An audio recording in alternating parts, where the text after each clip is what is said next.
వాహనంలో తరలిస్తున్న సుమారు రూపాయలు 2.45 లక్షల విలువ చేసే 75 క్వింటళ్ల రేషన్ బియ్యాన్ని మంగళవారం రెడ్ హ్యాండెడ్గా పట్టుకున్నట్లు నిజామాబాద్ టాస్క్ ఫోర్స్ పోలీసులు తెలిపారు. Task force incharge ACP Srinivasarao ఆధ్వర్యంలో ఇన్స్పెక్టర్ అంజయ్య సిబ్బంది ఈ దాడి జరిపి కోజ కాలనీలో బోలోరా వాహనంలో full loaded PDS rice vehicle వెళ్తుండగా పట్టుకోవడం జరిగిందని వివరించారు. బీసీ కులగణన ఎస్సీ వర్గీకరణపై రాష్ట్రమంతటా పెద్ద ఎత్తున ప్రచారం చేయాలని కాంగ్రెస్ ప్రజాప్రతినిధులకు టీపీసీసీ చీఫ్ మహేష్ కుమార్ గౌడ్ సూచించారు. అసెంబ్లీలో బీసీ కులగణన ఎస్సీ వర్గీకరణ బిల్లులను ఆమోదించుకున్నాం. ఇవి చరిత్రలోనే నిలిచిపోయే ఘట్టాలు. వీటి ప్రాముఖ్యత ప్రజలకు తెలిసేలా గ్రామాల్లో నెల రోజుల పాటు సంబరాలు నిర్వహించాలి అన్నారు. ఆయా రంగాలకు రుణాల పంపిణీలో నిర్దేశిత లక్ష్యాలను పూర్తి స్థాయిలో సాధించేందుకు బ్యాంకర్లు కృషి చేయాలని నిజామాబాద్ జిల్లా అదనపు కలెక్టర్ అంకిత్ సూచించారు. పంట రుణాల పంపిణీకి అధిక ప్రాధాన్యత ఇవ్వాలని సూచించారు.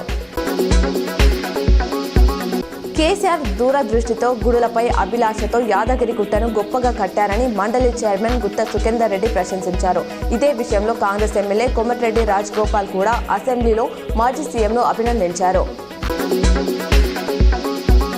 ప్రభుత్వం రెడ్ క్రాస్ సంస్థల సంయుక్త ఆధ్వర్యంలో వృద్ధుల కోసం డిచ్పల్లి మండలం రాంపూర్లో వృద్ధాశ్రమం అందుబాటులోకి తేవడం జరిగిందని కలెక్టర్ రాజీవ్ గాంధీ హనుమంత్ తెలిపారు. జిల్లాలో ఎక్కడైనా అనాథ వృద్ధులను గమనిస్తే రాంపూర్లో నూతనంగా ప్రారంభించబడిన వృద్ధాశ్రమంలో చేర్పించాలని సూచించారు. సునీత విలియమ్స్ తండ్రి దీపక్ పాండేది గుజరాత్లోని జలన్సన్ గ్రామం 1957లో ఎండీ పూర్తి చేసిన ఆయన అమెరికాకు వెళ్లి విద్యను అభ్యసించారు. అక్కడే వివిధ ఆసుపత్రులు రీసెర్చ్ సెంటర్లో పనిచేశారు. స్లోవేనియన్ అమెరికన్ అయిన ఉర్సులిన్ బోని జలకర్ను పెళ్లి చేసుకున్నారు. సునీత నేవీలో చేరినప్పుడు పరిచయమైన ఫెడరల్ మార్షల్ మైకల్ జే విలియమ్స్ను పెళ్లి చేసుకున్నారు. ఈ దంపతులకు పిల్లలు లేరు. సునీత విలియమ్స్ భూమి మీద అడుగు పెట్టారు. సునీత బుష్విల్మోర్లతో పాటు మరికొందరు ఆస్ట్రోనట్స్తో క్రూ డ్రాగన్ ఓమనాక తెల్లవారుజామున 3:27 సురక్షితంగా ఫ్లోరిడా తీరంలోని సముద్ర జలాల్లో దిగింది. గతేడాది జూన్లో వీరు వెళ్లిన స్టార్ లైనర్ స్పేస్ షిప్లో సమస్యలు తలెత్తడంతో అక్కడే ఆగిపోయారు.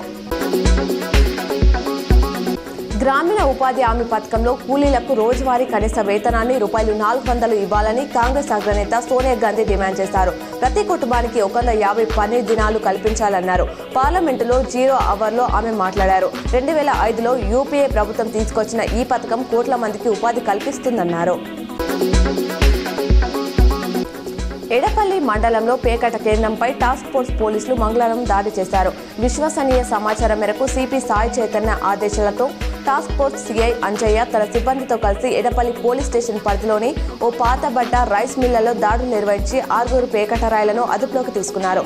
వారి నుంచి 6 సెల్ ఫోన్లు ₹15,780 స్వాధీనపరుచుకున్నారు.